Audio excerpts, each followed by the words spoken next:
Ada secari kertas di belakang pantat gadis ini.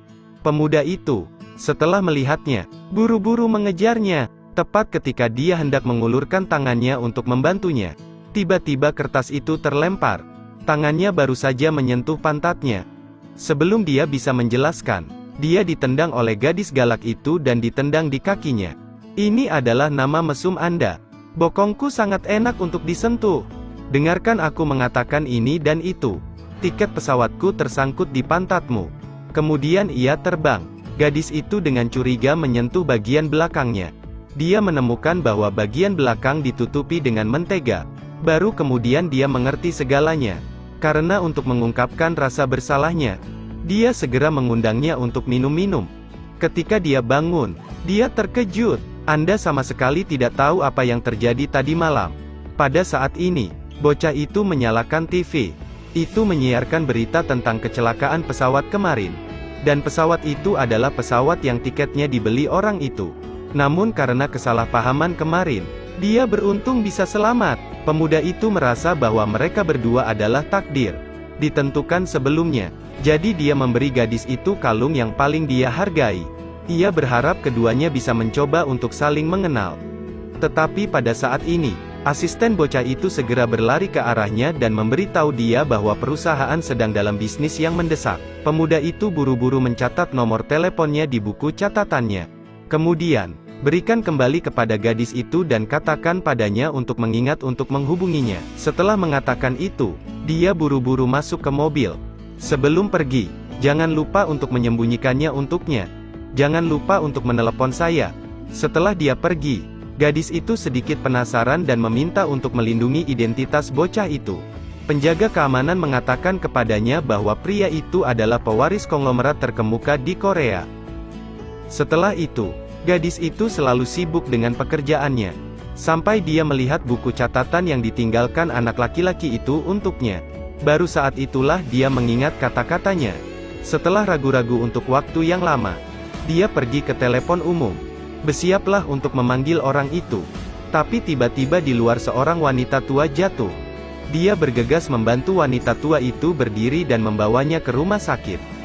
Akibatnya, dia kehilangan buku catatannya tentang cara menghubungi bocah itu. 25 tahun kemudian, putra gadis itu mendapat pekerjaan di sebuah hotel. Itu masih secara teratur menyambut para taipan di sini. Tetapi tujuan datang ke sini adalah untuk menemukan orang lagi. Ayah selama 25 tahun yang belum pernah dia temui. Betapa pelitnya orang yang punya uang. Gadis ini adalah putri seorang taipan. Bahkan pengisian bahan bakar mobil hanya menggunakan kupon dari pusat perbelanjaan. Dia melihat ada masker gratis di pinggir jalan dan segera menghentikan mobil untuk mengambil beberapa potong. Ketika asisten dan sekretaris melihat adegan ini, mereka berdua terkejut. Gadis bernama Sini itu adalah orang yang pelit. Selama uang itu jatuh ke sakunya, dia sama sekali tidak akan pernah mengeluarkannya lagi. Hari ini adalah hari pertamanya di hotel untuk tinggal sebagai menteri. Demi kenyamanan kesehariannya, hotel segera mengatur untuk menyiapkan pelayan untuknya. Tetapi ketika dia mendengar namanya, dia yang bertanggung jawab. Semua orang sepertinya ingin menarik, bahkan menggandakan gaji, tetapi tidak ada yang setuju. Saya tidak melakukannya. Saya tidak ingin mati lebih awal. Saya lebih baik mengundurkan diri kalau begitu. Maka Anda harus mengundurkan diri anak nakal ini. Apakah itu yang akan kalian lakukan? Pada saat ini, dia tiba-tiba membuka mulutnya untuk mengatakan bahwa dia yang bertanggung jawab. Tapi syaratnya gaji harus 3 kali lipat. Manajer segera setuju, meski baru pertama kali bertemu. Saya sangat tidak puas dengannya. Dipecat. Apa? Orang ini tidak cocok untuk pekerjaan ini. Punggungnya terlalu lurus. Bukan tipe untuk membungkuk. Saya benar-benar minta maaf nyonya. Tetapi tidak ada staf lain selain dia. Lalu tunggu setelah aku pergi lalu tembak. Membawa pakaian di malam hari. Lihat artikel tentang pasar saham di atas meja. Penasaran? Dia mengambilnya. Hasil tepat waktu terlihat lagi. Pikir dia mencuri analisis pasar sahamnya. Jadi, dia memarahinya sekali dan dengan keras memerintahkannya untuk segera dipecat.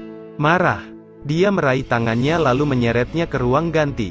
Dia mengeluarkan artikel pasar sahamnya. Apakah Anda ingin membeli saham di sini?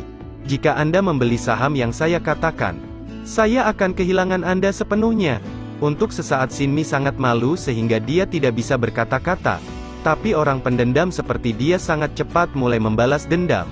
Dia tidak hanya meminta untuk membersihkan kaca bening, kolam renang, tetapi juga ketika dia tidak memperhatikan, dia mendorongnya ke dalam kolam.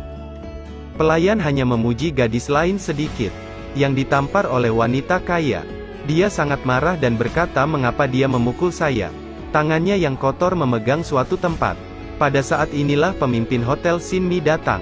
Tapi kemudian mengerti situasinya. Shin Mi tidak hanya tidak mengatakan apa-apa kepada wanita kaya itu, tetapi juga meminta anak laki-laki itu untuk meminta maaf padanya. Melihat bahwa dia tidak ingin meminta maaf, Shin Mi langsung menamparnya. Jika Anda memukul, Anda harus menahan diri. Staf layanan harus bertindak seperti staf layanan. Tunjukkan kebanggaanmu kepada siapa. Ini untuk ingin orang mendapatkan kembali harga diri mereka untuk menerima gaji itu. Nama Siti orang ini di luar tetapi dia adalah pekerja layanan. Namun identitas aslinya adalah anak seorang konglomerat terkemuka. Tapi kamu tidak tahu siapa ayahmu. Satu-satunya hal yang dapat membuktikan identitasnya adalah kalung yang ditinggalkan ayahnya kepada ibunya tahun itu. Untuk menemukan ayahnya yang kaya, ia bekerja sebagai pelayan di sebuah hotel bintang 5. Karena di sini dapat diakses oleh semua oligarki Korea. Hari itu, saya sedang bersiap untuk pergi ke kuburan untuk ibu saya. Di tengah jalan, tiba-tiba telepon datang. Akibatnya, ketika dia mencari-cari ponselnya dengan sembarangan, ponsel itu jatuh dari tempat duduknya. Ketika dia membungkuk untuk mengambil telepon, sebuah truk datang di depannya. Dia tidak bisa menghindar tepat waktu. Jadi dia langsung menabrak lereng bukit. Hal ini menyebabkan dia pingsan di tempat kejadian. Tetapi ketika tiba waktunya untuk mengirimkan barang, sudah waktunya untuk lewat. Dia bergegas bersiap untuk menyelamatkan orang. Tetapi rekannya mengatakan mobil itu akan meledak. Jadi saya menyarankan dia untuk keluar dari sana sesegera mungkin. Tapi menjadi cemas untuk menyelamatkan orang tidak bisa berpikir begitu banyak. Dia mengambil batu itu dan mencoba mendobrak jendela, lalu menarik Shin Mi keluar dari mobil. Dia dengan cepat membantunya melarikan diri dari tempat kejadian. Mereka belum pergi terlalu jauh ketika mobil di belakang mereka meledak. Lalu dengan cepat membawa Shain ke rumah sakit. Di lorong, rekan kerja terus-menerus memarahinya. Anda seharusnya tidak begitu impulsif saat itu. Jika dia sedikit lebih lambat, dia akan mati. Kemudian rekan kerjanya mengatakan tidak pada Shin Mi. Saya tidak tahu mengapa saya mempertaruhkan hidup saya untuk menyelamatkannya. Mungkin karena Shin Mi adalah Tin Kim, putri Taipan, dan dia menyelamatkannya karena uang. Setelah mendengar itu, dia segera mengangguk untuk mengakuinya. Tetapi dia tidak melakukannya. Tahu bahwa semua yang dia katakan terdengar di belakang. Dia adalah Tin Kim, Taipan Korea terkemuka, tapi sayangnya mengalami kecelakaan. Untungnya, dia diselamatkan. Namun, dia tidak hanya tidak menghargainya, tetapi juga sangat membencinya, karena di rumah sakit, dia mendengar percakapan antara dia dan seorang rekannya. Dia tahu bahwa itu adalah keserakahannya akan uang. Jadi dia mempertaruhkan nyawanya untuk menyelamatkan dirinya sendiri. Tapi dia tidak tahu bahwa dia hanya bercanda dengan rekan kerjanya. Setelah dia pergi dari sana, dengan sangat serius memberitahu rekan-rekannya, "Aku tidak menyelamatkannya demi uang. Saya tidak akan menukar hidup saya dengan uang." Rekan-rekan di hotel setelah mendengar fakta bahwa dia menyelamatkan wanita hebat itu sangat dikagumi olehnya. Mereka semua mengira karyanya akan naik seperti layang-layang ketika angin menyuruhnya untuk tidak melupakan mereka di masa depan. Setelah mendengarkan, dia juga mulai sedikit berfantasi. Bagaimana wanita hebat Shain akan membayar anugerah keselamatan hidup Anda? Di malam hari, Shain secara khusus mengundangnya keluar untuk makan bersama. Dia bilang dia ingin berterima kasih padanya karena telah menyelamatkan hidupnya. Kemudian dia berdiri dan bersiap untuk pergi. Melihat itu, agak sulit dimengerti. Hanya berakhir seperti itu. Jadi apalagi yang Anda inginkan? Ada apa? Karena saya pewaris salah satu dari 5 perusahaan besar. Karena saya putri seorang Taipan yang mewarisi kekayaan lebih dari 4 triliun. Apakah Anda di sini untuk menjadi kaya dalam semalam? Sangat marah tanpa mengatakan sepatah kata pun. Untungnya, Pada awalnya, dia tidak menaruh harapan terlalu tinggi. Jadi dalam hati saya tidak terlalu kecewa. Namun, hari itu dia pergi ke rumah sakit untuk pemeriksaan.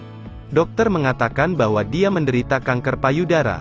Sekarang dia layak. Pria sepertimu menderita kanker yang sulit untuk dikatakan. Untungnya, penyakit ini memiliki tingkat pemulihan yang sangat tinggi. Hanya butuh uang untuk menyembuhkannya. Tapi masalah wajahnya masih sangat jelas. Dia tidak berdaya jadi dia pergi mencari manajer. Berharap untuk dapat memajukan gaji 1 tahun. Sayangnya, manajemen tidak memiliki hak untuk melakukannya. Setelah berjalan ke jalan yang sama, dia langsung ingat, dia meminta 100 juta sebagai ganti menyelamatkan nyawa bibinya. Tapi Shine langsung meminta seseorang untuk menyeretnya keluar.